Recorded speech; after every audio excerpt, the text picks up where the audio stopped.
Good evening, ladies and gentlemen. Welcome to the Texas Attorney General primary debate.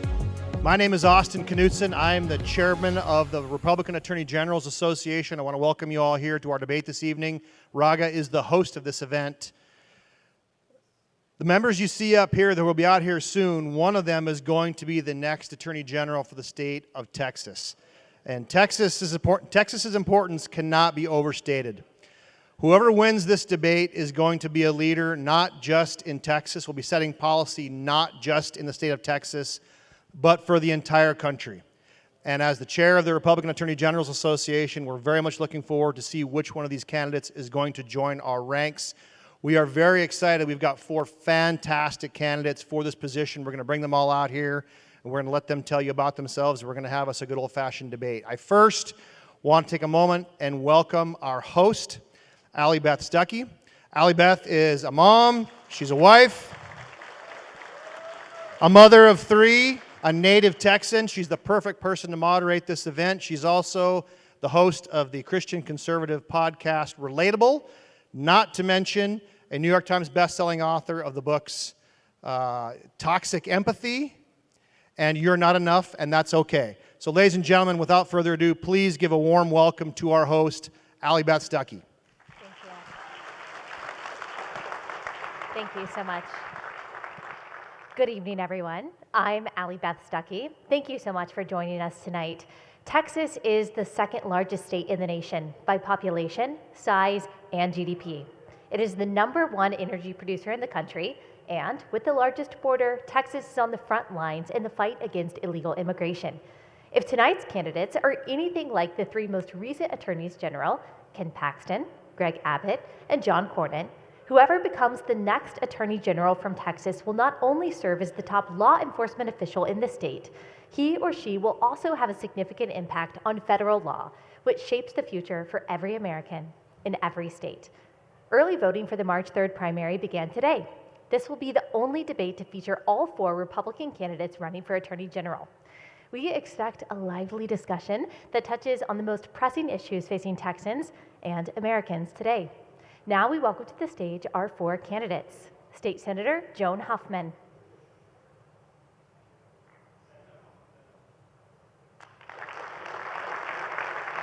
Congressman Chip Roy.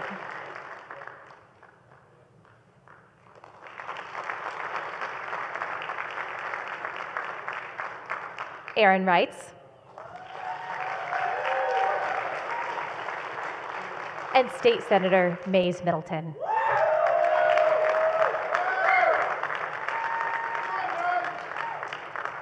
Welcome to all of you. It's great to have you with us tonight.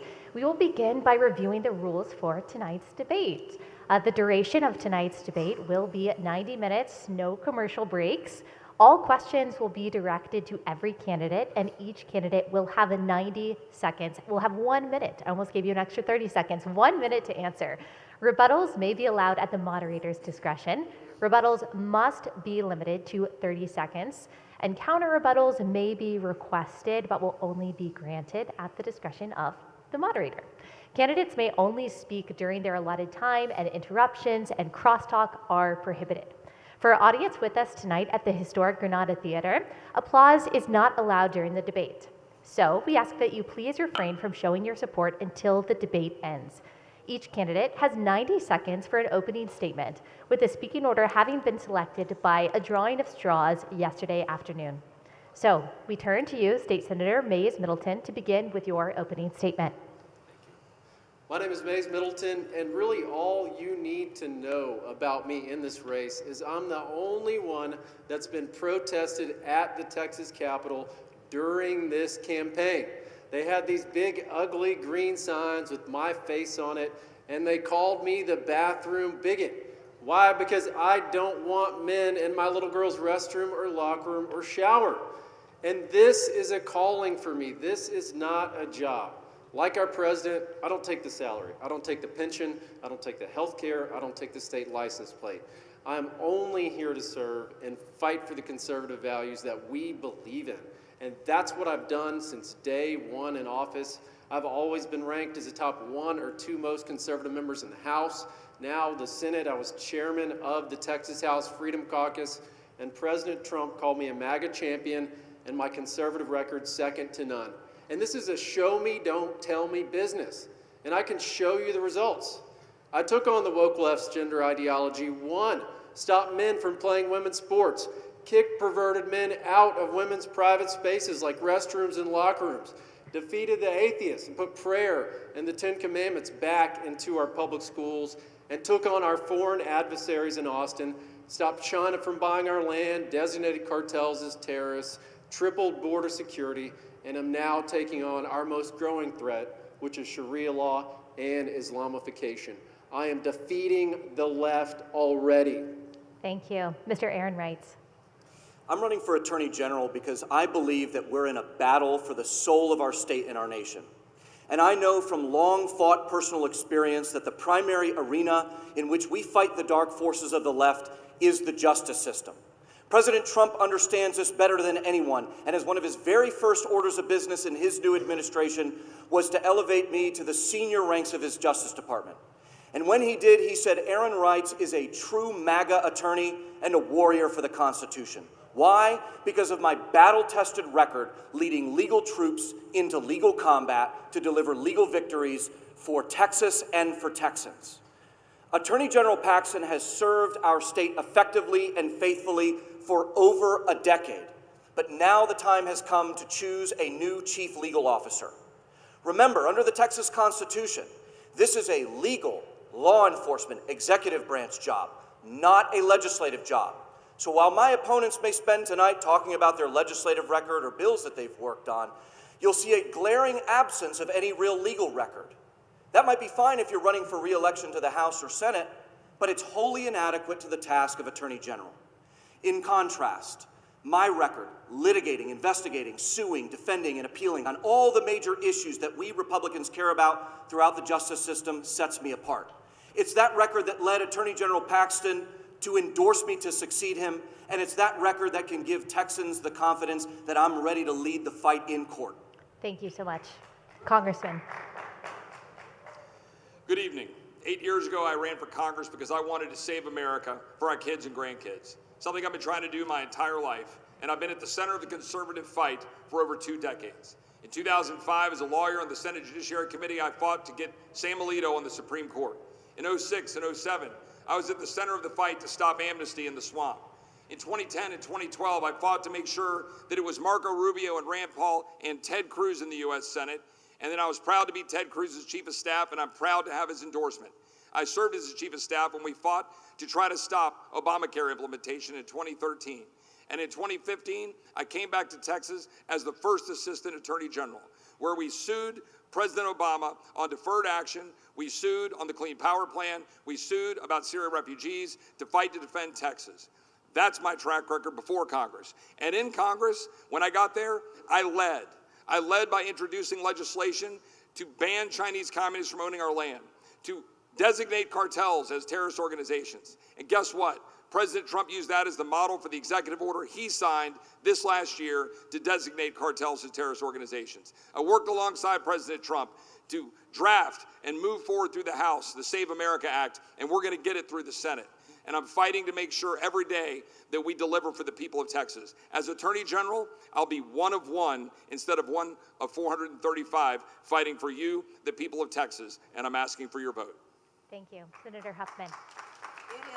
It's great to be here tonight. I'm excited about the opportunity to introduce myself to you. I'm Joan Huffman.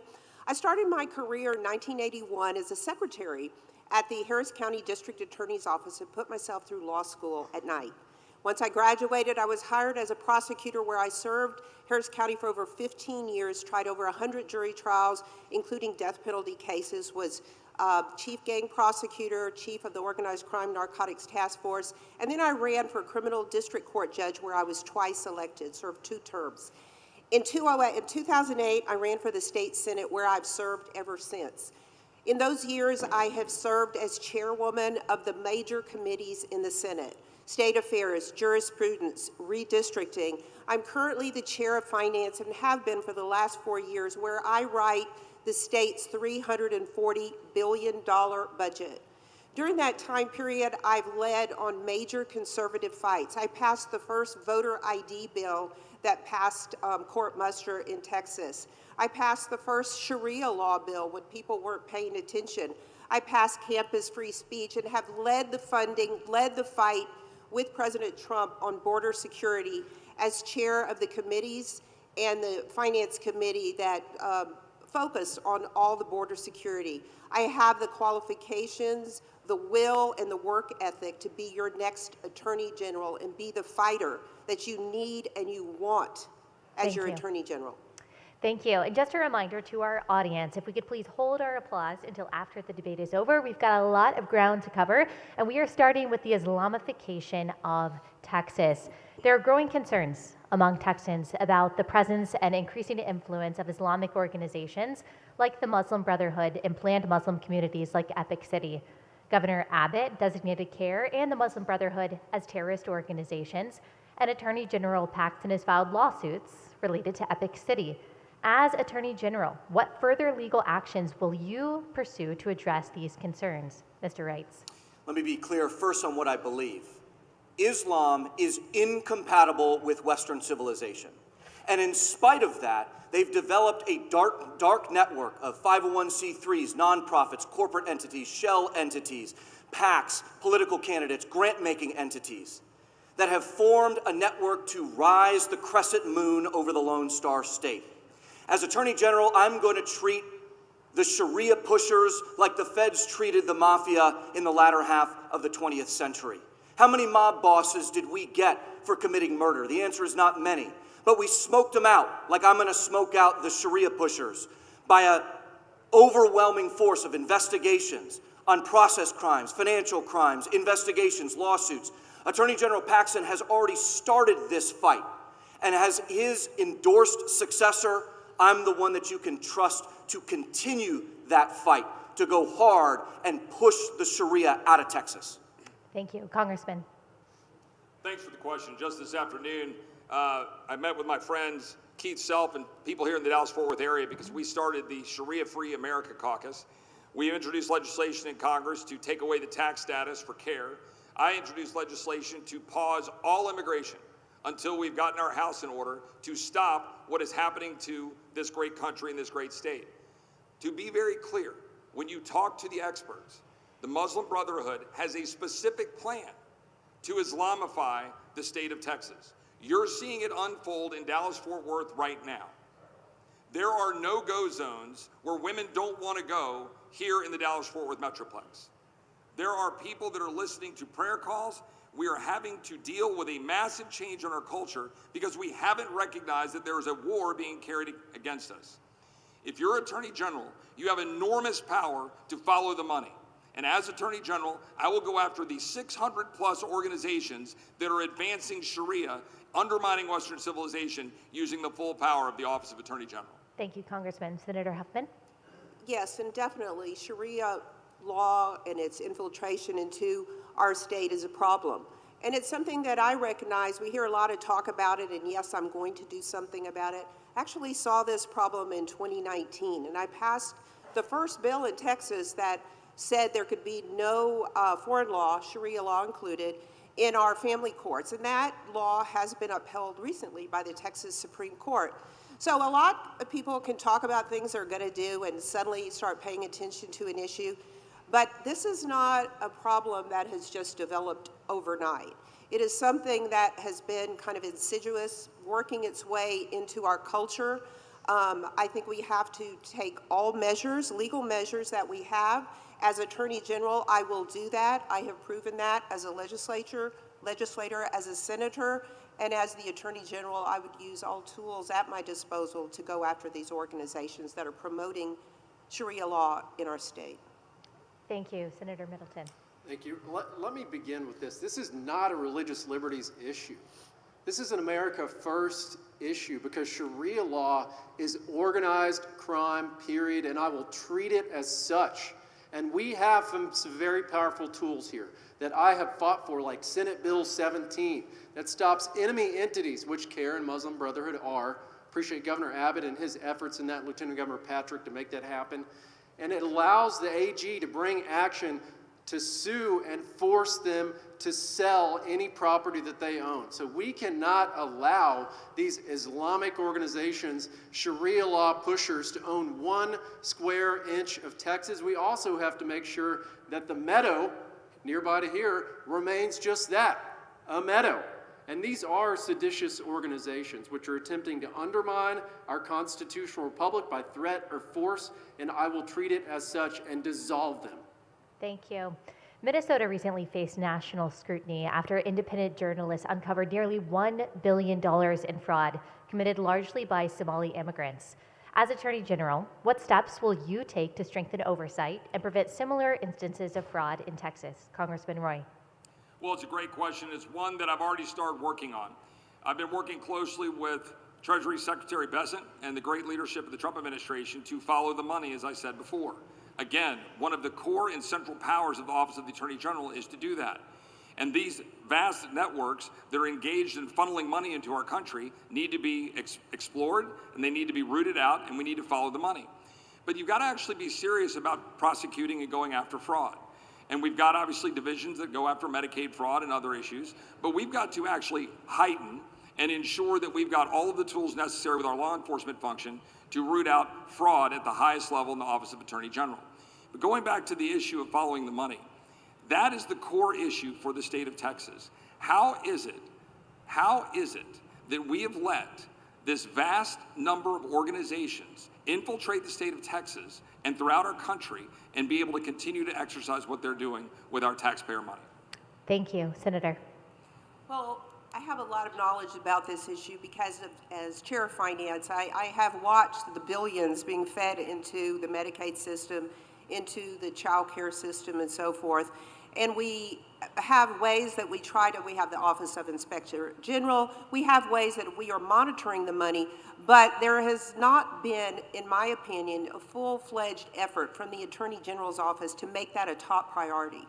It would be, because it's a crime, and it would be a top priority of mine to work with local law enforcement, with local prosecutors, with the federal government to do an extensive investigation and prosecutions of anyone who is involved in any level of fraud, much less the type that we have seen in Minnesota. I do not think in Texas that we will see the level of theft and graft that we've seen in Minnesota because we know the politicians were turning a blind eye. I think in Texas it's going to be deeper, but we're going to have an all-out effort to uncover it. Senator Middleton. Well, look, here's the bottom line. Government doesn't have any money. It's all taxpayer money. That's what they're stealing from us, and we love eliminating this from the budget, right? Waste, fraud, and abuse, but we need to hold those accountable that have committed the waste and the fraud and the abuse, and I'm already in the fight to do exactly that. Food stamps. And it won't surprise anyone, there's a lot of waste, fraud, and abuse related to food stamps. I took on the big soda lobby and stopped soda and candy from being included in the taxpayer-funded food stamp program, eliminating billions of dollars per year in waste, fraud, and abuse. Right? We know taxpayer-funded junk food turns into taxpayer-funded health care. This is common sense stuff. But they're stealing from us and they're cycling it through these nonprofits, largely by George Soros-related entities, right? He's behind a lot of this. And on day one in office, I will investigate George Soros for the crimes I believe he's committed against our great state. Mr. Reitz. Just on the sheer scale of the Texas population and the size of our economy, if we thought that the Somalian Quality Leering Center fraud was bad in Minnesota, I have reason to believe that it's 100 times worse here in Texas. The Attorney General has two major powers that he can do to wipe out the fraud, waste, and abuse that's happening right now in Texas. Number one are the dozens of different divisions in the Attorney General's office that are already recuperating hundreds of millions of dollars for the state of Texas under Ken Paxton's leadership. The second most important tool is the newly created in the Justice Department under President Trump of a national fraud czar at the Justice Department. As someone who just came from the Justice Department, has already been vetted for senior leadership at the Justice Department, I'm uniquely positioned to not only take the reins of the AG's office, but to partner with the Trump administration, because on my watch, there will never be a quality leering center in Texas. Now we'll turn to illegal immigration and border security. Under the Biden administration, the federal government failed to adequately secure Texas's border.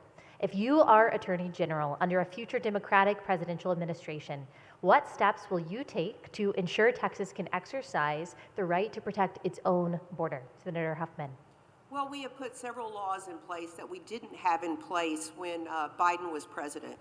And we were so overwhelmed by the millions crossing the border in Texas that we reacted, but our reaction was probably a little slower than it should have been. But we learned from that assault and that invasion at our southern border. And I think now we have the facilities in place. We know what it takes. We have passed laws, the sanctuary cities laws. We passed a law that is still in the courts, but would allow us to round up those who are there illegally, present them to the border, at the border for deportation. But we also passed the trespass laws. We built facilities to house those who had immediately crossed the border. If there was another Democratic president, I would be ready on day one, because that would come in 2 years. We would see it coming, we would be ready, and we've learned these lessons, and I was right there as we were learning them, and we would be on the ground ready to fight from day one. Senator Middleton. Texas was under an invasion for 4 years, and we have, as a state, a constitutional right to repel that invasion. It's in the state constitution and the federal, and we have some very powerful tools to do exactly that. One of them was a Freedom Caucus priority. It's called the ban on sanctuary cities. Anyone that is in the way of President Trump's deportation agenda, blocking ICE, things like you're seeing in Minnesota, guess what? The AG can sue them for 3 things, and I will. Number 1, civil penalties. Number 2, criminal penalties. Number 3, removal from office. And that also includes when they're not cooperating with the 287G program, the ICE detainer program, which we required every county in Texas to participate in. But even more powerful than that, when we saw the federal government fail on their job in Joe Biden's administration, we created the state's deportation law, where the state can charge illegal immigrants with criminal trespass and return them to country of origin. And that's exactly what we have to do to defend ourselves. Mr. Reitz. You don't have to wonder what I'm going to do when there's a Democratic administration. You can already look at my record. I served as Attorney General Paxton's deputy and offensive coordinator during the duration of the Biden invasion. And of the 46 lawsuits that I brought against the 46th president, that's auto-pen Joe Biden, a third of those were on border security, litigating to secure the border and deport illegal aliens. It's that winning legal record that led the National Border Patrol Council to endorse me as the next Attorney General of Texas. I think it's extraordinary that my opponents on stage are doing exactly what I predicted they would do during my opening statement. And that is to give a litany of various bills worked on, as though what's needed are just more laws. But we knew that when Trump took the White House, we didn't need new laws. We just needed somebody to step up and enforce those laws. And everybody on this stage is going to say, I'm going to secure the border. I'm going to fight a Democratic administration. But for me, I'm the only one who has actually done it. Congressman. Well, as first Assistant Attorney General in 2015, we took Obama to court and beat him on deferred action. So some of us have in fact been there and won on these important issues. We litigated on Syrian refugees. We fought at every single turn. And then in Congress, I've led the fight, built a coalition that we had the entire Texas delegation getting behind a Texas border plan that I stood on the floor of the House of Representatives, took arrows from all over, that we were somehow going to risk the speakership. And as a result of that, we were able to put through H.R. 2, the strongest border security bill we've ever moved through. The fact of the matter is, 287G might be something that's required to be enforced, but there's 2 counties right now doing it the way they're supposed to. As Attorney General, I'll be working to enforce the law and make sure that those counties do what they're supposed to do on 287G. And the last thing, declare an invasion, do it quickly, and mean it. I have a rebuttal, Ally. Sure, 30 seconds. So don't be fooled when Chip tells you that he was Paxton's chief deputy and he wants to cite his record there. Remember, he was so ineffective, so bad at serving as Paxton's deputy that Paxton fired him. Now that's not often covered in the media, but I hope that the media pool does their due diligence, because they will realize that even though he wants to cite that experience, it was so bad he shouldn't be running on it today. Congressman, would you like to respond? 30 seconds. Well, that's simply not true.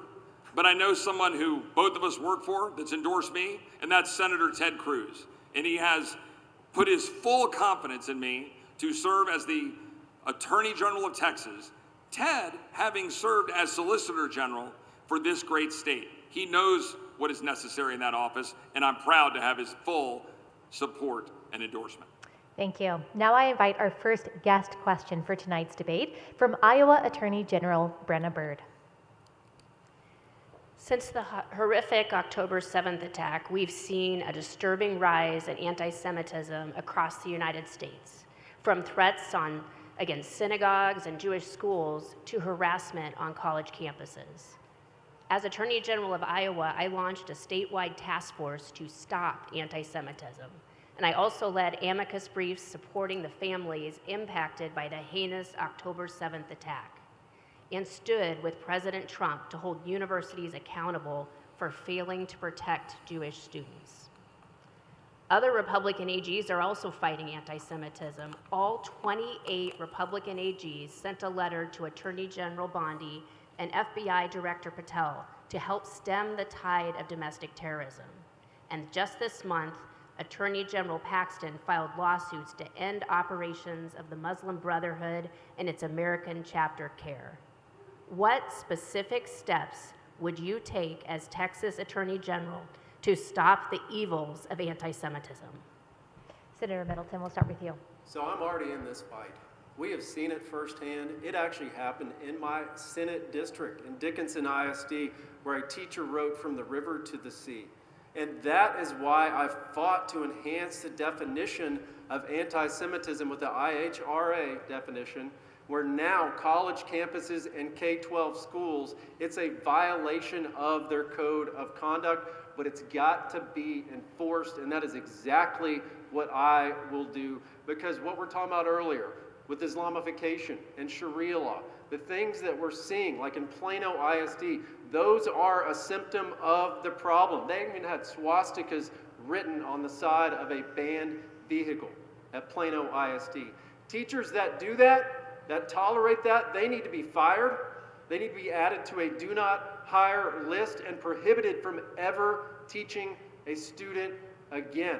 Zero tolerance for this, because this is saying that an entire people does not deserve the right to exist because of their faith. Mr. Reitz. Anti-Semitism is an unmitigated evil and has to be stopped wherever it rears its ugly head.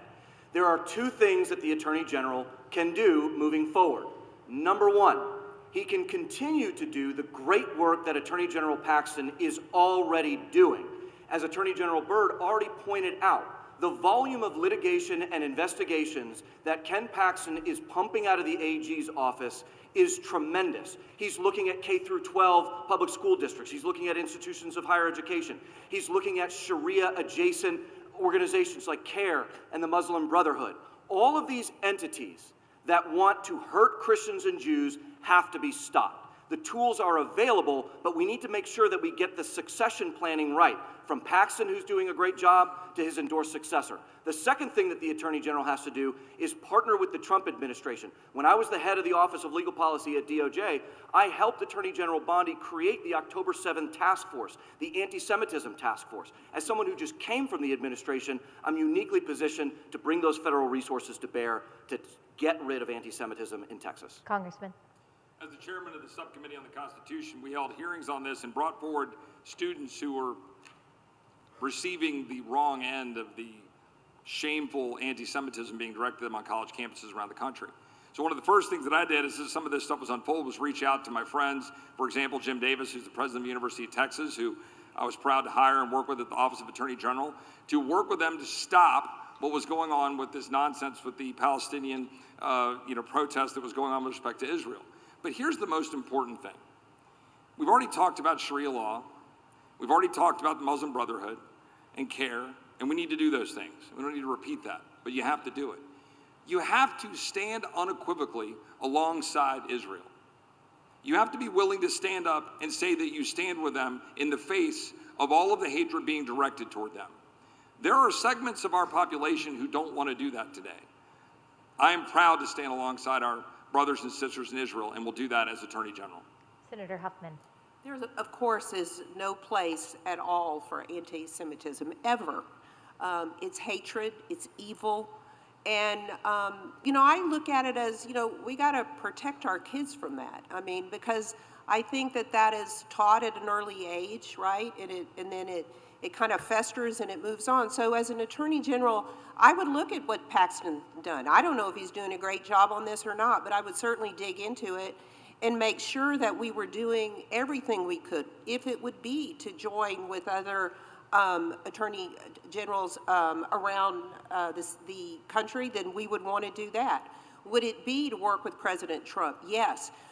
Would I talk to all the university chancellors and presidents in Texas? Yes, I know all of them. I've worked with them for years on many major issues, including campus free speech, which I wrote the strongest campus free speech in the country back in 2019, was actually invited to the White House to speak on it. So there's a lot we can do, but it's a very, very important issue. Thank you. Next, the abortion debate. Under the Biden administration, the FDA removed a requirement that the abortion pill, mifepristone, must be dispensed in person at a medical facility. While the Trump administration has announced a review of the FDA's decision, the guidance has not been reversed. As a result, thousands of unborn children in Texas continue to die via mail-order abortion pills. So as Attorney General, how would you ensure the protection of Texas babies, even when doing so may put you at odds with the Trump administration? Mr. Reitz. Human life begins at conception and ought to end at natural death. That's my bottom line view of the issue. Now, legally, I'm the only one on this stage with a legal record, not a legislative record, a legal record fighting against the cult of death coming out of the radical left, and in particular, the Biden administration.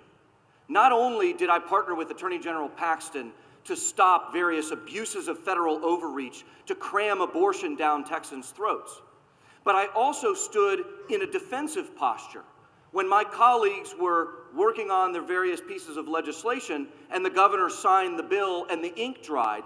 It then became my and Attorney General Paxton's job to go vindicate those laws in court. You can pass all the pro-life laws that you want all day, but if you don't have a battle-tested legal fighter, a true MAGA attorney, as President Trump described me, your laws don't mean anything. I'm ready to defend this stuff in court. Congressman. One of the first things we did when I was first Assistant Attorney General was defend the state of Texas HB2 legislation in the United States Supreme Court. Some of us have indeed been there. As a member of Congress, I've got an unassailable pro-life record. Proud to be endorsed by Abby Johnson, by Students for Life, and I bring up Students for Life for a reason. When I first got to Congress, I sat down with them and introduced legislation to pull funding away from universities for the distribution of mifepristone. The sad truth is, too many conservatives want to pat themselves on the back for defunding Planned Parenthood when we have more babies being killed today with a pill than through Planned Parenthood. So we need to act, and the states need to pressure the FDA to get it right. It's why I joined a press conference with senators and congressmen last week, and I've been pushing on the FDA to get them to act, and I'll do that as Attorney General. Senator Huffman. We do need to push on the FDA to get them to act. And I will say that this is, abortion has been left to the states, so let us make our laws and let us enforce them. As far as the out-of-state sales, I would aggressively go after those who are openly mailing these pills to the women in Texas. You know, I look at it this way. If there was a manufacturer who was openly saying, you know, I'm sending toys laden with lead paint to the children of Texas, nobody would look at us twice if we tried to enforce and said, no, you know, you can't do that, and use every law in our power, everything passed by the legislature to stop it. So, as an Attorney General, I will aggressively try to stop this, and I'm unequivocal in that. Senator Middleton. I'm 100% pro-life. That's why I've been endorsed by Texas Right to Life. And abortion is murder, period. Let me be blunt and simple with that. And these abortion pills are killing babies. That is why I fought to change the law this past year to stop them from flooding our state. They were coming from New York, they were coming from California, and they were killing thousands of innocent unborn babies in Texas. And life begins at fertilization, not just conception. They're throwing away embryos as well, right? We've got to make sure that stops also. And I have led the charge on this. I helped author the Heartbeat Act, which stops abortion from the moment a heartbeat is detected. Also, the ban on abortion in 2021. It is a crime. Furnishing the means to an abortion is a crime, and I will prosecute to the fullest extent of the law, and I will use every civil means possible, including the new KETAM actions that we just passed with the ban on out-of-state abortions to stop those shield laws that we've seen in New York and California that have attempted to defeat Texas's pro-life laws. Thank you. Next, we'll focus on the damage caused by transgender ideology. Many young Texans have suffered irreversible damage to their bodies caused by doctors who prescribed them puberty blockers, administered cross-sex hormones, and performed surgeries such as double mastectomies. In 2023, Texas banned these practices for minors. So, as Attorney General, how will you ensure affected Texans can seek justice against the doctors who brutalized them? Congressman. Well, thank you for the question. I'm proud to have the endorsement of Chloe Cole. Chloe, I got to know when she came to testify about the brutal treatment that was levied against her. It's the first time I've seen significant members of Congress in the dais breaking down in tears on the testimony of someone coming before them. And the fact is, I've sat down with Chloe to understand what we can do. And we need to have aggressive legislation and aggressive defense of our laws in the state of Texas. Now, the state of Texas has taken action. I'm not sure if it's far enough, but I want to address something here. I've been criticized for allegedly not being strong enough on this issue, despite supporting legislation to remove funding and to stop these terrible procedures, and are grotesque. I stood up to try to improve legislation in December that is currently dead in the United States Senate, and to make it something that we could pass with a funding string rather than what my opponents want to criticize me for. The truth matters, and I've stood up alongside those victims, and I will do it as Attorney General. Senator Huffman. Well, I think the important word here is victims, because clearly these young people who were confused, trapped into making these decisions, tricked into the decisions, whatever it was, it was horrible. I remember one night, I don't know what it was, we were debating on the Senate floor about whether or not we were going to pass this bill which prevented genital mutilation of children. I looked at one of my colleagues, Senator Donna Campbell, and I said, I can't believe we're doing this. I cannot believe in America, in Texas, that we are talking about this and we have to make a law against it.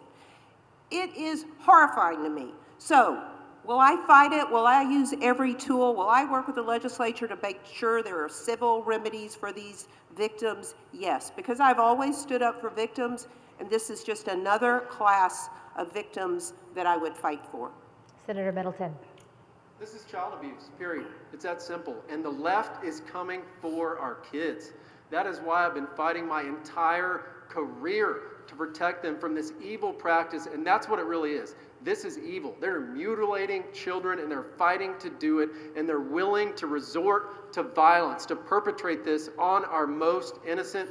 And Texas banned child transgender surgeries. And since I was referenced earlier, I will address this. There was a bill in Congress, and it banned it outright. It was a very strong bill. Chip Roy had an amendment that would have allowed it to continue. It would have rewarded the transgender lobby. It would have rewarded Gavin Newsom and allowed these private transgender surgeries to continue in those blue states. And it was under a states' rights argument, but I'm sorry, there is no right to hurt a child. No right to hurt a child. Additionally, we need to make sure that we ban this completely. And I've been fighting against evil. I'm not just fighting against taxpayer-funded evil, and that's what his amendment would have done, and it's why Terry Schilling, who runs APP, said there was no greater ally to the transgender lobby than Chip Roy. Mr. Reitz. Yeah, I'm glad that the Texas legislature has banned these sorts of monstrous procedures, but that couldn't have happened but for Attorney General Paxton and I providing the legal framework to give the lines within which the legislature colored. I'm proud of the fact that I was the lead author under Attorney General Ken Paxton's opinion that defined unequivocally these trans procedures as child abuse under the Texas Family Code. Once we provided the legislature with that guidance, they finally acted. Now, I hope that I get a minute in rebuttal to say this too. Mays is exactly right about Chip. Chip did what exactly President Trump described about him, which was to make a mountain out of a molehill, to grandstand, to make nothing out of an issue. Why? Only to concede ground to the trans lobby. That's Chip Roy. Congressman, would you like to respond? 30 seconds. So the legislation in question was authored by Marjorie Taylor Greene, who was leaving Congress 2 weeks later and who has since gone on a tirade attacking President Trump. The fact of the matter is that legislation is dead. It is dead in the United States Senate, and it will not do any of the things that my opponents say it will do because it won't become law. The fact of the matter is, we had an amendment that was supported by a significant number of Republicans that would have stopped these grotesque procedures for being funded with taxpayer funds. And it is amazing to listen to Republican attorneys general candidates standing up saying they want massive federal laws to step over the state of Texas. That is a new frontier. Thank you. Moving on.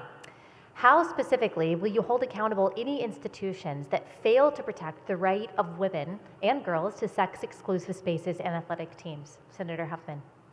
Well, absolutely. We're going to protect women and their right to personal and private spaces. That's a long fight that we've had in Texas. It literally started, I think, almost 6 or 7 years ago with Senator Colcourse. It was crazy because the fight was such that, again, one of those fights that you got to wonder where people have lost their common sense and dignity. But I would do everything I could as Attorney General to make sure that all the public places that are under this law must respect the right of women to have privacy, whether it's schools, institutions of higher education, athletic locker rooms, whatever it may be. I think the Attorney General needs to step in. Again, work with school administrators, work with those who run public buildings, public offices, and make sure that the law is being completely followed. It's just a matter of, it's not just the rights of women, it's just the right of a human being to their privacy and personal space, and it makes sense. Senator Middleton. The transgender lobby is the most violent and deranged you've ever met in your life.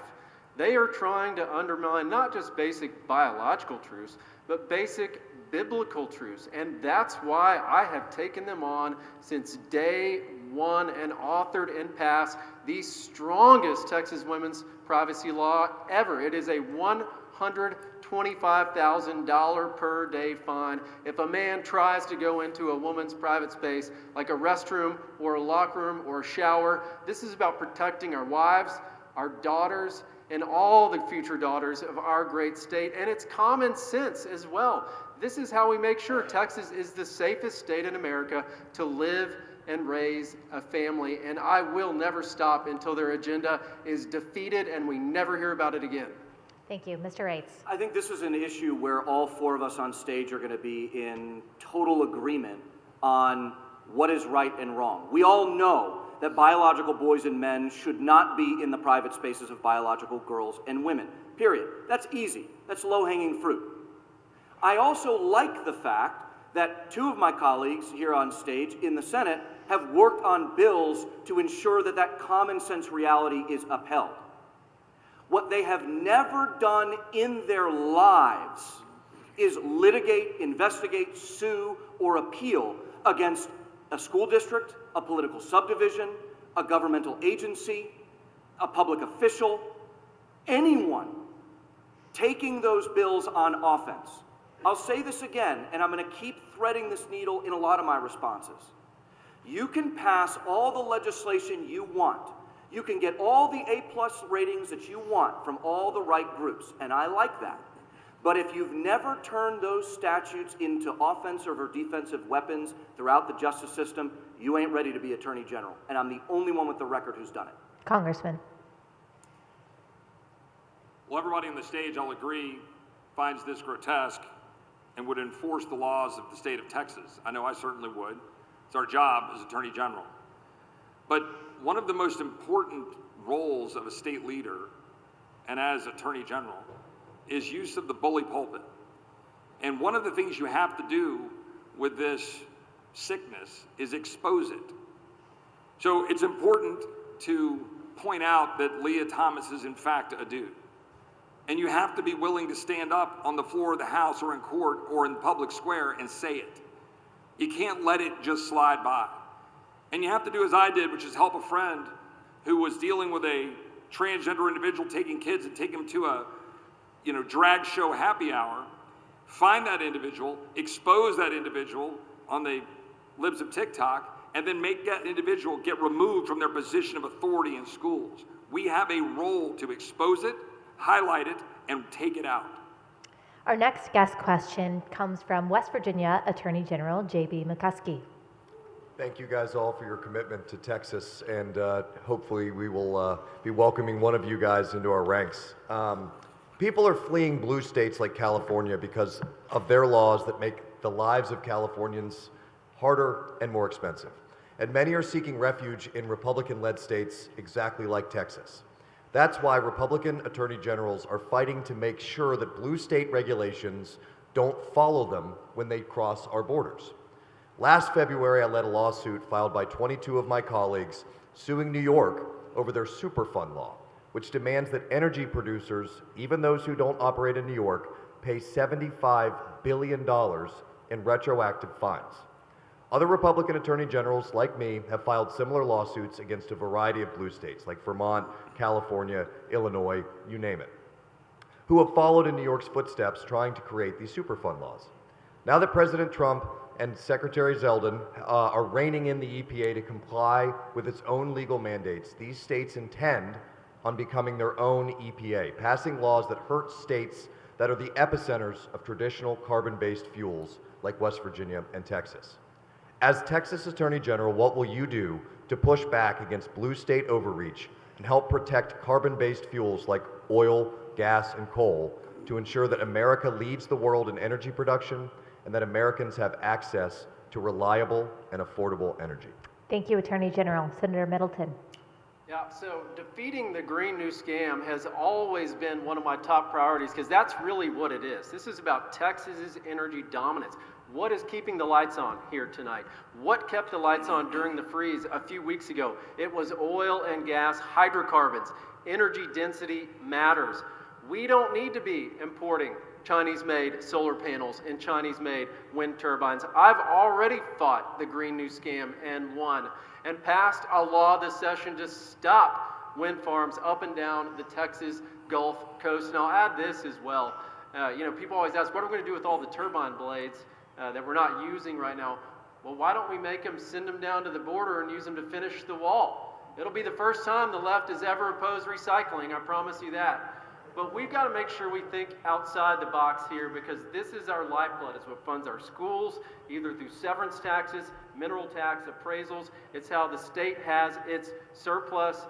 This is jobs. It's millions of jobs. It's opportunity. And I teach my kids every single time I see a tanker go out the ship channel low in the water.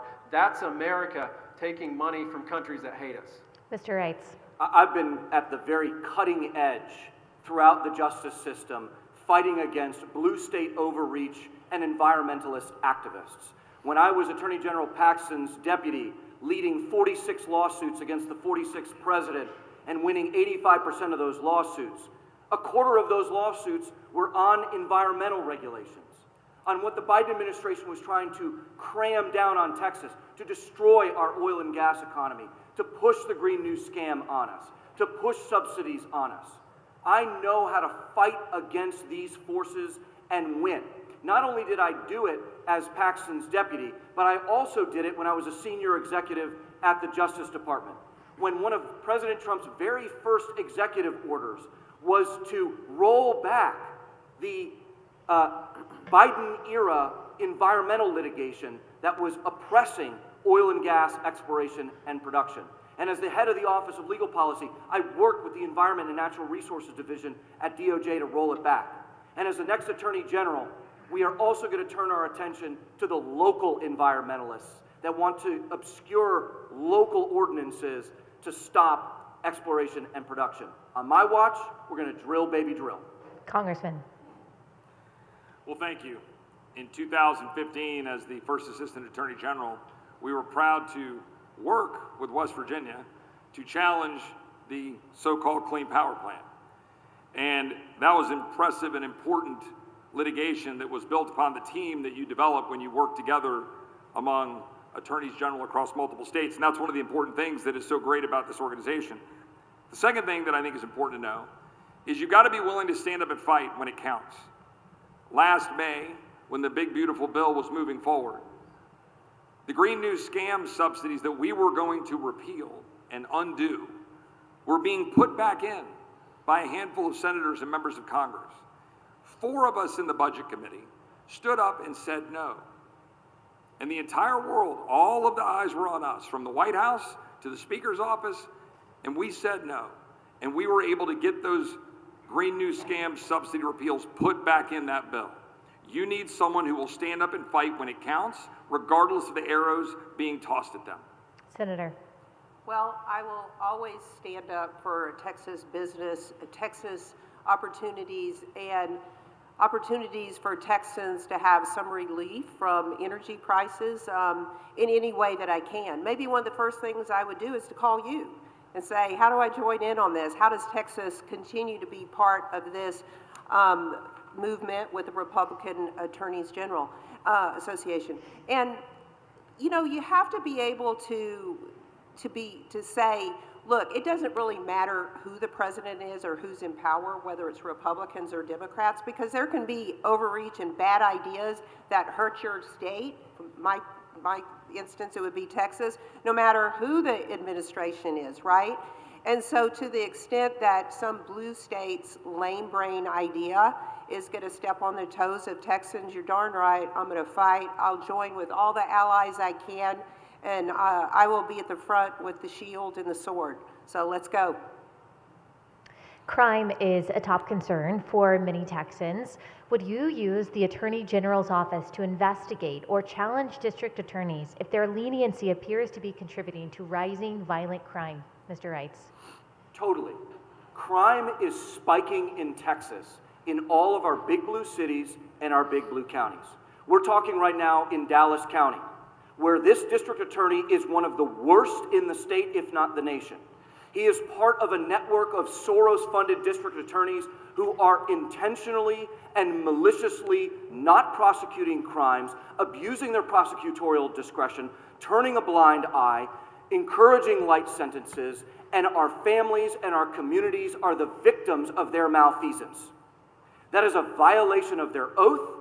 It is a violation of state law. It is a violation of the local ordinances and statutes to which they are bound. As Attorney General, I have committed from day one that within the first month of taking office, I will seek the removal of the Dallas County District Attorney, Travis County District Attorney, and Harris County District Attorney, because I will not allow these awful leftist, insurrectionist, communist, Soros-funded district attorneys turn Texas into something it never was designed to be. Thank you. Congressman. Well, I was visiting with Crime Stoppers down in Houston a couple of weeks ago, and they told me a statistic that should turn your head. And that is that there are 222 Houstonians who have been murdered over the last 7 years by multiple-time felons who were released and back out on the streets in Houston. That can't happen in Texas. This is Texas. And the fact is, we've got DAs and judges that are allowing it to happen.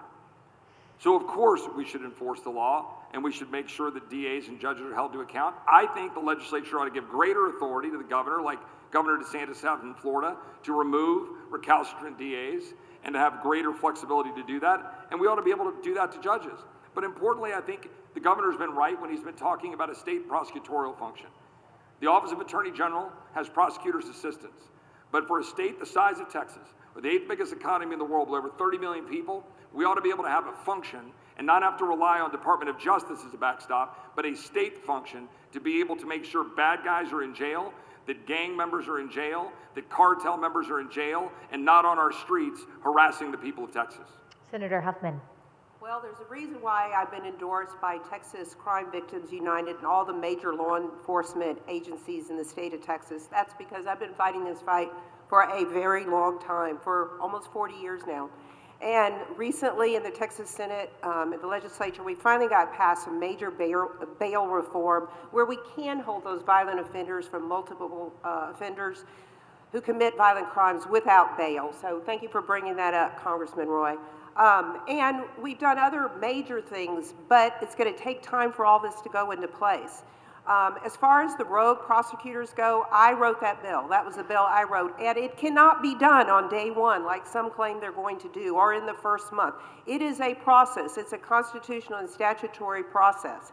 Are there bad DAs? Yes. But I will say the vast majority of the prosecutors in this state are great people who have their constituents' good will at heart, their best interest at heart. I don't want us to ever forget that. Senator Middleton. Look, this is why this is so important. Our laws, our Constitution, those are not suggestions. And anytime a district attorney is treating it that way, which they are, right? They're not prosecuting criminal trespass in Travis County, for example. The list goes on. They have violated their oath of office because they were supposed to put their hand on the Bible to protect and defend all of our laws, all of the Constitution. And when they're choosing not to do that, they're choosing to violate their oath, and they should be removed from office. It is that simple. They have disqualified themselves. We also have to have that backup power to prosecute, right? Because families are suffering, communities are suffering, children are suffering. And I wholly support Governor Abbott's idea for a statewide prosecutor. In addition, I would like to see for the AG be able to prosecute any violation of state law, which would require a change in the legislature. And I've been endorsed by 51 Trump-endorsed legislators. I'm best equipped to make that happen. Thank you. Allie, if I could rebut, Senator Huffman made reference Sure, to 30 something seconds. So this idea that I'm saying things that can't be done is exactly the sort of loser mentality why Republicans often don't win. I'm the only one on this stage who, in my position at both DOJ and as Paxton's deputy, who has wielded the tools and the weapons of the law in creative ways. Don't be fooled by the kind of Republican that says it can't be done. We have to go through a process. If you have the courage to get something done in the justice system, as Paxton has shown us for over a decade, you can get it done, and I am going to get it done, despite her misgivings. Our next question for tonight's debate is from, if you want to use your next response to give response to Mr. Reitz, you can. Our next question for tonight's debate is from Stephanie Rowe, founder of Texas Against Fentanyl. I lost my firstborn and only son, Tucker, in 2021 to fentanyl poisoning. At that time, fentanyl was something many Texas families had never even heard of. To ensure no other parent had to endure that loss, I started Texas Against Fentanyl. And in 2023, Texas passed Tucker's Law, mandating fentanyl education in grades 6 through 12. The Texas Attorney General's office has secured more opioid settlement money than any state in the nation. Yet most Texas schools and grassroots organizations on the front line of this crisis still lack the necessary funds to fully implement Tucker's Law. While other states have used their settlement money to provide funding for grassroots organizations, the Texas Comptroller's Office has sent most of its settlement money to large institutions that already receive significant federal funding, not necessarily the schools and organizations who truly need it. Families are asking whether these abatement funds are being deployed in a way that reflects the urgency of this crisis. As Attorney General, if opioid settlement funds appear misaligned with legislative intent and measurable life-saving outcomes, would you use your authority to demand greater transparency, legal review, or corrective action? And what specifically would that look like? Thank you, Stephanie. We'll start with Congressman Roy. Well, Stephanie, obviously, you and I have talked many times, and we all are sorry for your loss, but you've used that loss to try to make the state a better place. And Stephanie and I have worked together and had different functions in and around the Austin area to bring attention to the issue of fentanyl, working with local law enforcement. I'm proud to have the endorsement of a lot of sheriffs and a lot of people around that area, but importantly, doing public service announcements. For example, with Bernie ISD, which I did in the middle of the fentanyl crisis, work with the local law enforcement to bring people attention to it. So what Stephanie's highlighting here is really important. So we get these settlements, we ought to make sure those aren't going to large institutions, but that they're going to make sure that we're getting the job done in the local school districts and that parents are aware of what's going on. When we have a school district like Hayes, where my family lives, and where we had 7 kids die and 14 had to get resuscitated from Narcan in the height of that crisis, that's something that parents didn't know what to deal with. So we held forums, we brought attention to it. As Attorney General, I would use the bully pulpit to do that, and I would fight to make sure the funds were doing that in local districts and schools. Thank you. Thank you. Senator Huffman, I'll give you a little extra time if you want to give your rebuttal and address the question. Thank you, and I just was going to comment on his loser comment, saying if it was something that could be done, I would ask the question, it begs the question, then why hasn't Paxton already done it? Then I'll proceed to this very, very serious question. I'm so sorry for your loss. You know, it goes to show that sometimes you write legislation and then you hear from someone and you realize we should have done it a little differently. So when we got that opioid money, I actually passed legislation to create an opioid council and to have, of course, some by the settlement went to counties and local entities. But the money that came to the state, we created this council so that people like you could be heard. But that is a problem. We can fix your problem. I can fix your problem. So, but I'm very, you know, fentanyl has devastated families, and you are an example of them right here. That's why I passed a bill that you know, we all hear one pill kills. Well, yeah, it does. So I passed a bill that if you sell a fentanyl pill that caused the death of an individual, it's now a murder in Texas. I work with Governor Abbott to get that passed in the legislature, and that's the way it should be. What happened to you was, and your family, and is just wrong, and I'm so sorry for your loss. Senator Middleton. Stephanie, I'm so sorry. I can't imagine losing a child. I saw you a lot in 2023 in the legislature, and that was a big victory to pass Tucker's law, but now we've got to make sure it's faithfully enforced, because that money is there to save lives, right? That's why this is really there, to save lives. So another mom like you does not have to ever go through this again. And these are people that mean us harm, right? This is fentanyl that's made in China that was flooding over the border, that cartels were pushing into our communities, and they knew it was killing people, and they knew it was killing people just on the first use, often.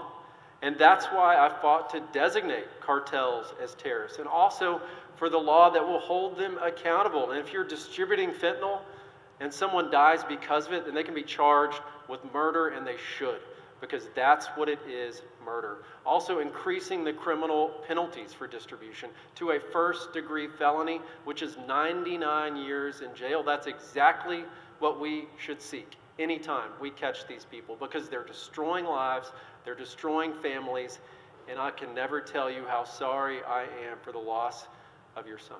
Mr. Reitz.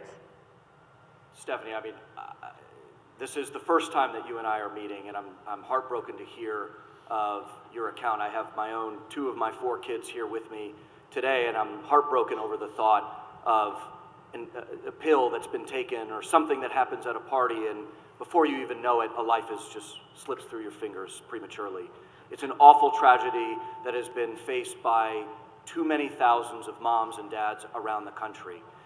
The fentanyl crisis is not just going against the big pharmaceutical companies, but it's also about securing the border, right? These two things go in tandem. When you have more crime, when you have more drug trafficking, when you have a loose border, when you aren't deporting illegal aliens that are capitalizing on the drug trade and not using, they don't care whether there's trace amounts of fentanyl in what they're pushing on kids. It's a huge problem. This requires a multi-pronged approach. When I was Paxton's deputy, you're exactly right, Stephanie.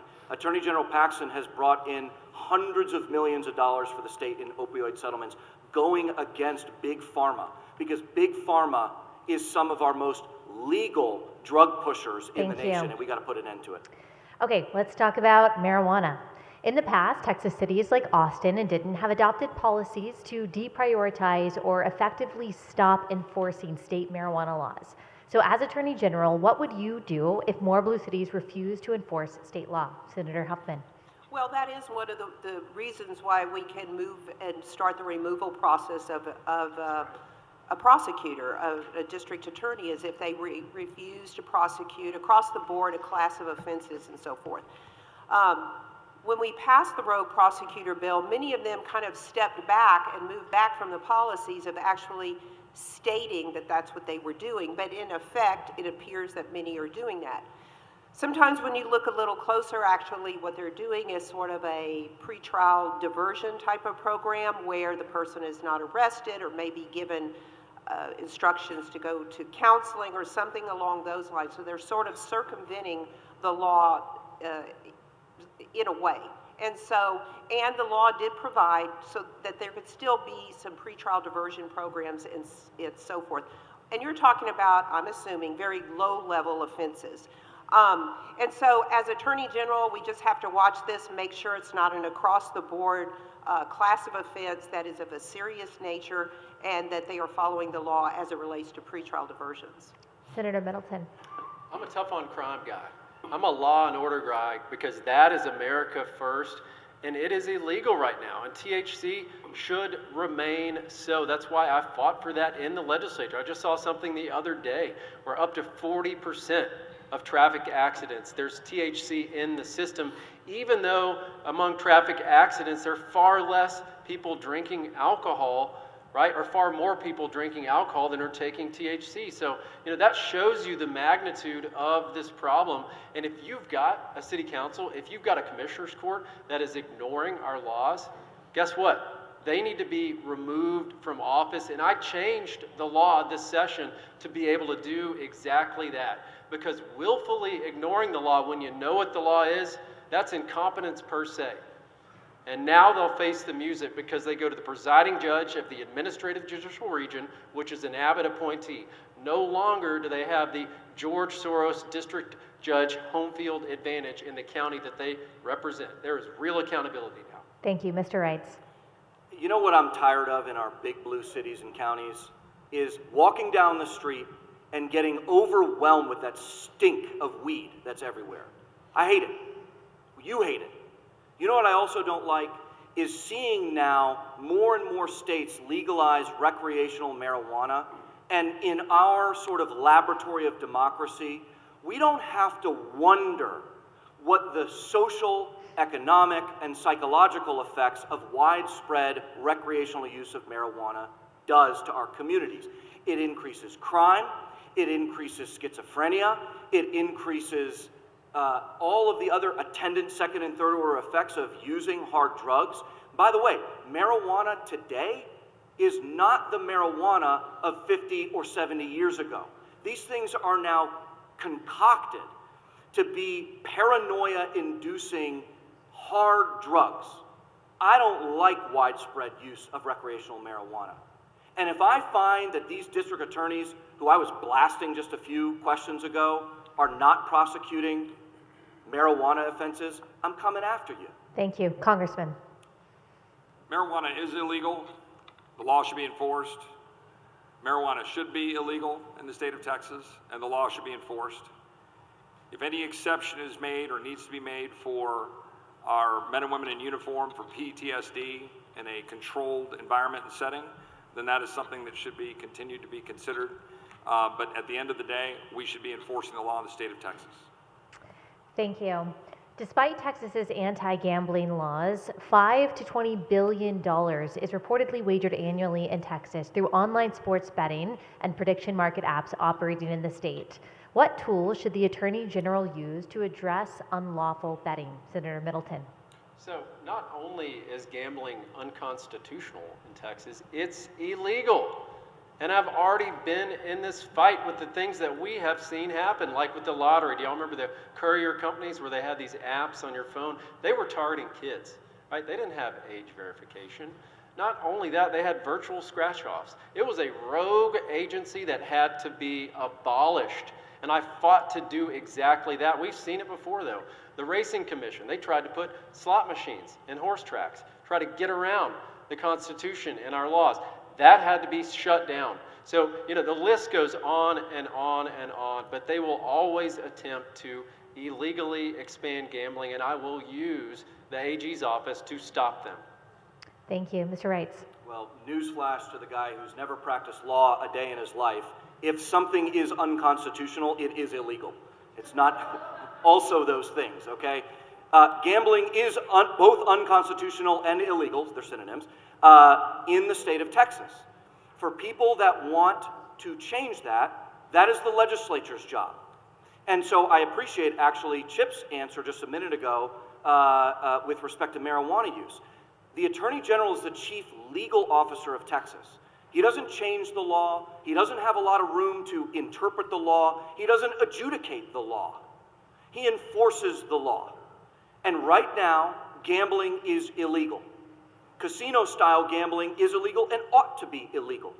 Anybody telling you that the introduction of casino-style gambling, to put a Las Vegas-style strip right here in Dallas, and is telling you that it's going to make the state millions and millions of dollars, for every dollar that is allegedly profited from that degenerate industry, you're talking about hundreds of additional dollars in substance abuse, human trafficking, sex trafficking, crime, gangs, bankruptcies, financial failures, broken marriages, alcoholism, the whole 9 yards. Thank you. I don't Congressman. Like it. Gambling is illegal in Texas.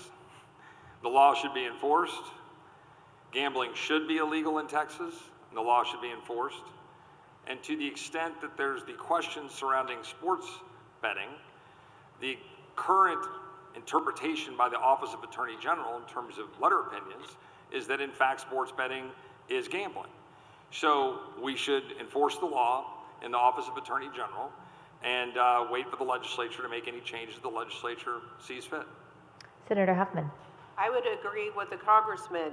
And look, I've always been against the expansion of gambling since I first came in to office back in 2008. This is a perennial question. It comes up, everybody talks about it. It's about to pass. It never does.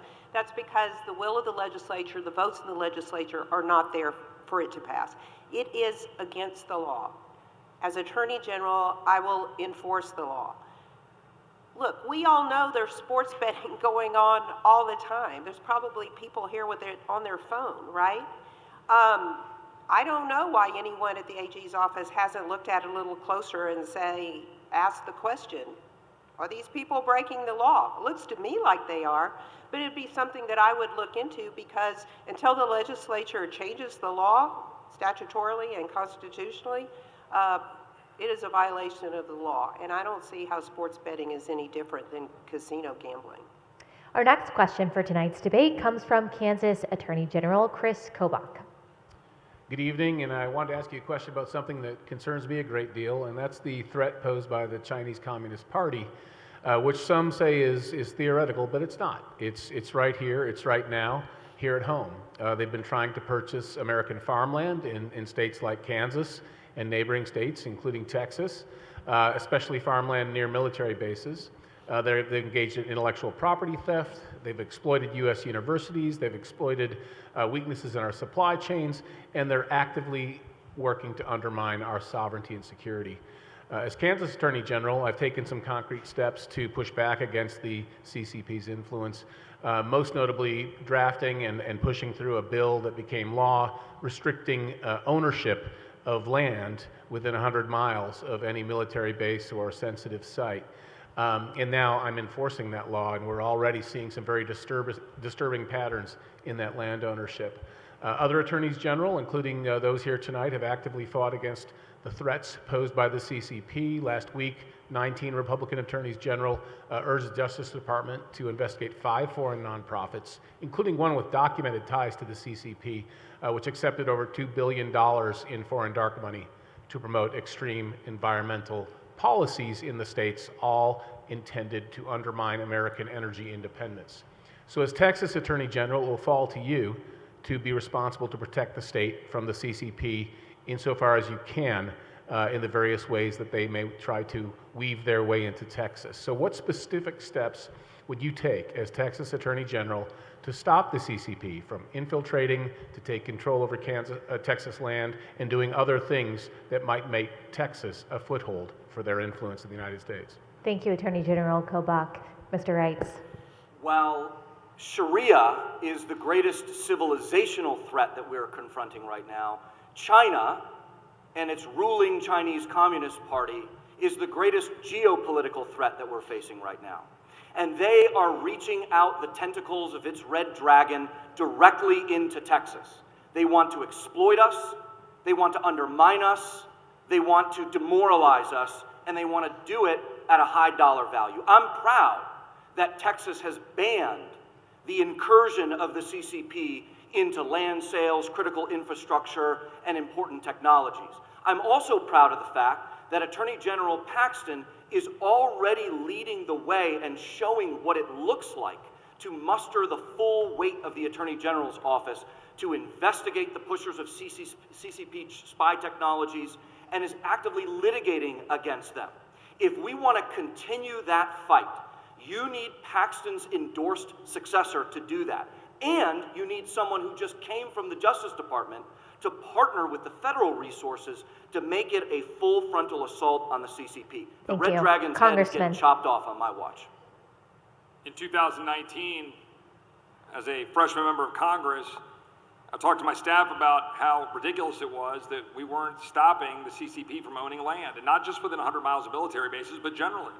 So I introduced legislation to ban ownership of lands by the Chinese Communist Party or anybody affiliated with it. Now, everybody at the time said, well, that's awfully, aggressive. What are you doing that for? Because we should. And it matters if you lead. It was the first bill that was put out there. It was the first bill to get traction. And then we were able to get some legislation and some of our funding bills, and states took action subsequent to that. But also remember the importance of standing up when it matters, when there's a lot of pressure against you. For example, standing up on TikTok. It mattered that some of us in Congress stood up and said, no, the Chinese Communist Party is not going to be able to comb over all of the information and the data collected on our children and use it by virtue of TikTok. So now we've gotten some reforms in place, and by the way, I think we need to go further. We need to review all that's been happening with the deal making. But it's important that we look at the corporations, the corporate ownership, and by the way, it's not just the Chinese Communist Party. I don't know why any foreign nationals, frankly, are able to own American land, and we should go further. Senator Huffman. Well, I would agree with you that definitely the Chinese Communist Party, a threat to America, to Texas, and to your state. And so recently in the Texas legislature, Senator Kolkhorst, I joint authored the bill with her, passed one of the strongest bills in the country against disallowing foreign ownership of state land, of land in Texas. And it gave significant authority to the Attorney General to enforce that. And that's great, and I would certainly follow up with that. But I think it's so new to us that we need to dive in, we need to do an assessment of what's out there, because I don't think we really know, right? It's been going on, to your point, for so long. We need to work with the Land Commissioner's office, look through the data, figure out who owns what and where, and do a serious assessment as Texans so that we have that information and then go about the procedures that have been put in place by the legislature to actually enforce this law. Senator Middleton.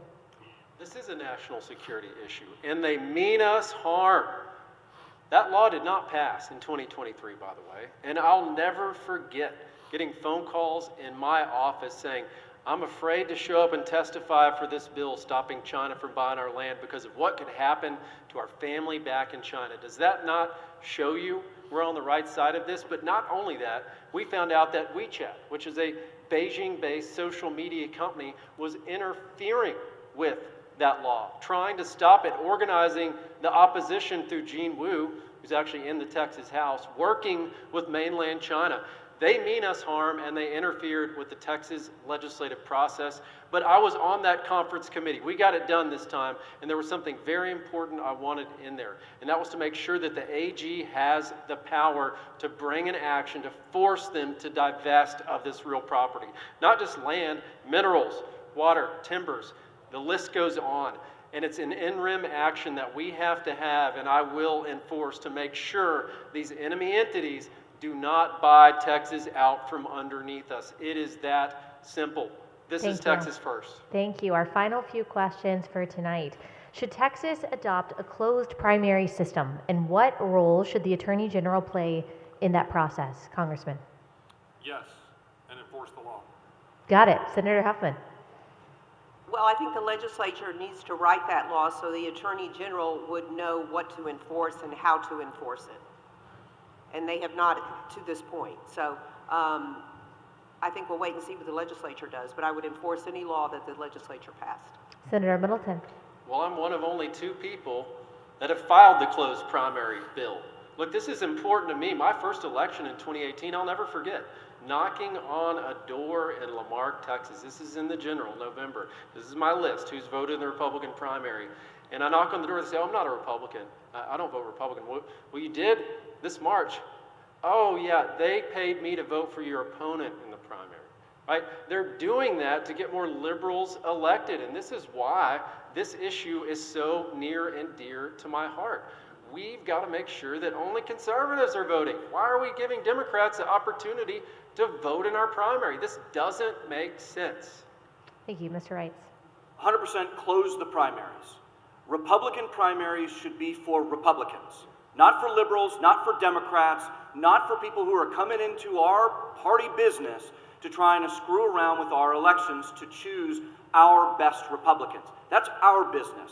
I'm proud of the fact that Attorney General Paxton filed litigation in defense of the Republican Party of Texas and against the Secretary of State in her defense of a facially unconstitutional provision in the Texas Election Code that these 2 senators, well, maybe just one senator, because I'll give Mays some credit here for trying to fix that, but this is a First Amendment freedom of association issue.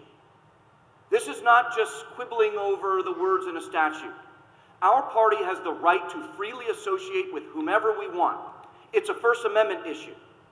And while I did a moment ago give Mays some credit for attempting to pass that law, even if he had got it through, what no one on this stage has ever done is successfully litigate First Amendment appeals or litigation at the district court or up to the U.S. or Texas Supreme Court. That's the issue. Have you litigated First Amendment issues? On this stage, I'm the only one, once again, the only one who has successfully done it. And I'll continue to keep my foot on the gas in the same direction as Ken Paxton. If a U.S. Supreme Court seat opens up during Trump's second term, whom do you think he should nominate? We'll start with you, Senator Huffman. I didn't hear the very beginning of what you said. I'm sorry. If a U.S. Supreme Court seat opens up during Trump's second term, whom do you think he should nominate? Oh, wow. That's a tough question. I know, and you had the least amount of time to think about it. That's okay. That's okay. I hope it's a very qualified conservative woman, but I can't think of one right now. But I'm sure there's tons of them out there. Senator Middleton.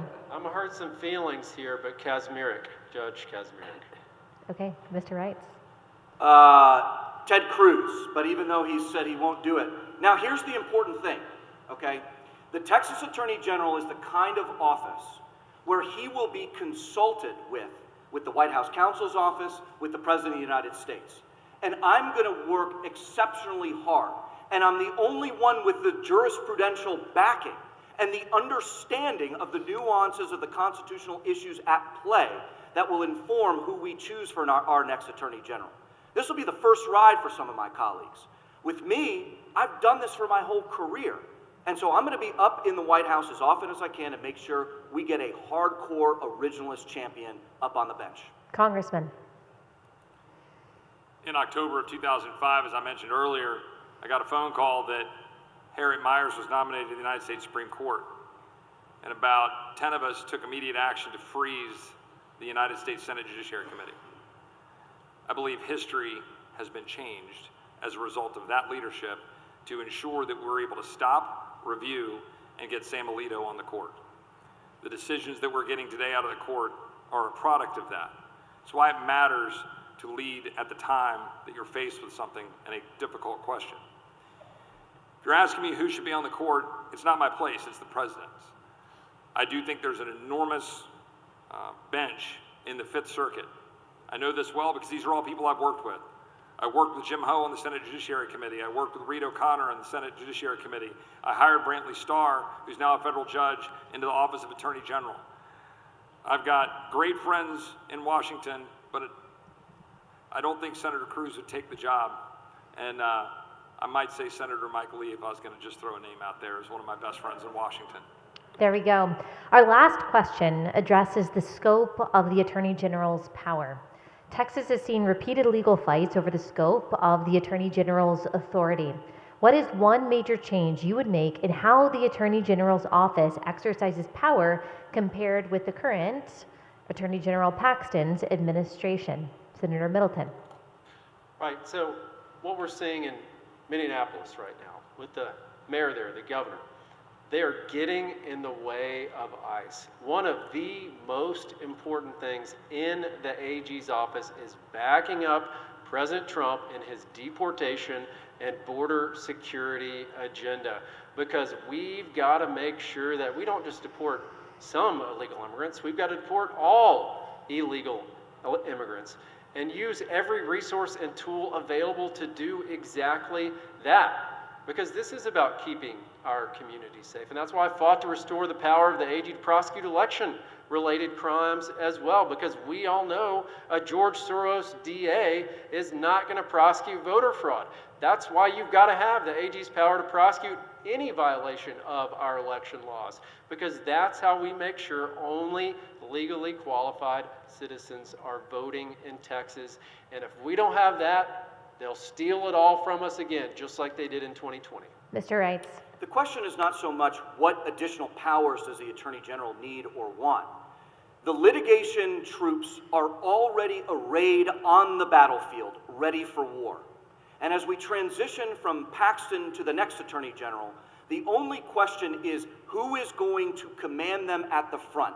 Who is going to be the battlefield, the wartime general, who's going to lift up that banner and take us to victory? I'm the only one in this race who's got the battle scars to prove and the war medals to demonstrate that I have been in this fight leading those troops into legal combat to deliver legal victories for our values, for our state, and our nation. And those troops are going to look to somebody who's got the proof. They're not going to follow somebody who's never practiced law a day in his life and has spent millions of dollars trying to destroy Ken Paxton. They're not going to follow somebody who's tried to destroy Ken Paxton and has opposed President Trump left and right. They're not going to follow somebody who has used a gavel to punish Ken Paxton and hasn't practiced any law in decades. They want somebody who President Trump called a true MAGA attorney and a warrior for the Constitution, and that's Aaron Reitz. Thank you. Congressman. Well, importantly, as I mentioned earlier, I don't think that the Office of Attorney General is following the money as much as it could, with the power that it has to look at the nonprofits and the NGOs that are driving the Islamic invasion of the state of Texas and that are driving the Marxist attack on our cities where DAs are putting criminals on our streets. So that's one. Two, and God rest his soul, I don't want to have to count on the Arizona Attorney General to declare an invasion. The state of Texas should declare an invasion when it's being invaded. Number three, open government. One of the most precious things we have is the ability to ask questions of our government, and we're not moving fast enough. We're not delivering answers quickly enough for the people who want to ask questions of their government. We need to do a better job with that. And finally, child support needs to be much more effective, much more efficient, because it is a critical function of the Office of Attorney General. It is 2/3, roughly, or 3/5, roughly, of the size of the office. Senator Huffman. Well, I've been talking about this for several months while out on the campaign trail, and that is that over the last decade, there's been a great loss of trust between the Attorney General's office and local prosecutors and local law enforcement. We need to rebuild that trust. With my background as a prosecutor, a judge, my many years I've served on criminal justice in the Senate, all the bills that I've passed, the work that I've done with law enforcement, I can bring back that trust. What does that mean? Not that we step on their toes, not that we try to take their cases, but that the state of Texas, the Attorney General's office, acts as a resource for prosecutions, for investigations, for these crimes that span counties like fentanyl trafficking, human trafficking, cybersecurity crimes, and scams. We see scams for the elderly, the veterans, online scams. All of this is exploding, and it's because there's a lack of kind of unity at the top where we bring people together. And I would focus on that, and I would be effective at it. Thank you. That will bring us to the end of our questions for tonight. You each have 60 seconds to make your closing statements. We'll start with you, Senator Huffman. Well, it's been great being here tonight. I've hoped that everyone's had an opportunity to see a little bit of differences in the candidates. You know my background, prosecutor, judge, conservative state senator, but I'll tell you a little bit more personally about me. I'm a woman of faith, and I stand firm in my faith. I'm a happily married woman to the love of my life. I'm the proud mother of a 28-year-old attorney son who is in the active military serving as a lawyer in the JAG. I've worked very hard all my life. Because I've worked hard, because I've been effective, because I have real results, I have strong support from law enforcement, from prosecutors, from the victims' organizations across the state. They know me, they know Joan, they know that I will fight with every breath of my being to make Texas safe and strong, and you can count on me to do that. I ask for your vote. Thank you. Congressman. I'm in this for one reason, and that's to win for the people of Texas. I'm not a trust fund kid spending my family's money. I didn't get a precious Senate confirmed slot, spend 70 days of the administration so I could ladder climb back home in Texas. What I did do is survive cancer 15 years ago when I was diagnosed with stage 3 Hodgkin's lymphoma. And when I got through the other side of that, through the faith in God and through the love of my wife and family, I promised my kids, I promised my wife that I would leave it all on the battlefield to try to save this great state and this great nation. We cannot lose Texas. We cannot lose Texas or we lose America. We need an attorney general who will put it all out there, who has a demonstrated track record of success, who is independent and strong, willing to work with this administration, and willing to fight for the people of Texas. That's why I'm asking the people of Texas for their vote. Mr. Reitz. The first time I ever swore an oath to the U.S. Constitution was as a brand new second lieutenant in the Marine Corps. I was 22 years old, my hair sadly fast approaching its current state, and I raised my right hand and I said, I, Aaron Reitz, do solemnly swear to support and defend the Constitution of the United States against all enemies, foreign and domestic. The next time that I swore that oath was in the West Wing, with my wife and 4 kids on my left and the Attorney General of the United States on my right. And I raised my hand and I said the exact same oath. Now, as a younger man, I primarily thought about the foreign threats to our Constitution, and I lived it as somebody who deployed to the Helmand province of Afghanistan. But I had come to fully appreciate that today the primary threats that we are facing are the domestic enemies of the Constitution. And they are fighting a vicious war against us in the justice system. We need an Attorney General who is battle-tested, who is proven, who's been endorsed by Paxton to succeed him, to wage war and win on behalf of our conservative, Republican, Christian, Texas, and American values. And that's Aaron Reitz for Attorney General. Senator Middleton. Well, you know what? Let me respond to that. What we don't need is someone as an Attorney General like Chip Roy that has spent 10 years fighting President Trump, defending Liz Cheney, calling us MAGA effers, and we could kiss his you-know-what if we didn't like it. We can't afford that in the AG's office. And look, that's why I'm running here to defend Texas and defeat the left. That's why we showed up tonight. And there's a reason why I'm the only one that's been protested in this AG's race. There's a reason why they've threatened my life and my family's life. There's a reason why the two Democrats that are leading in the AG's race can only talk about me. They keep saying, let's stop this MAGA Maze guy. We can't let him win. And not only that, they're saying the number one law that they will not enforce is the Texas Women's Privacy Law. Why are they doing that? Because the left knows who their true enemy is in this race. I am already defeating the left. That is why we're here tonight. And I'm not retreating from Washington, D.C., because I'm never going to Washington, D.C. I have always known that the fight is here. We don't have another Texas to move to. Thank you. That's the end of tonight's debate for the Republican candidate for the Texas Attorney General. Thank you to State Senator Mays Middleton, State Senator Joan Huffman, Aaron Reitz, and Congressman Chip Roy. And thank you to the Republican Attorneys General Association for hosting this event. I'm Allie Beth Stuckey. Good night.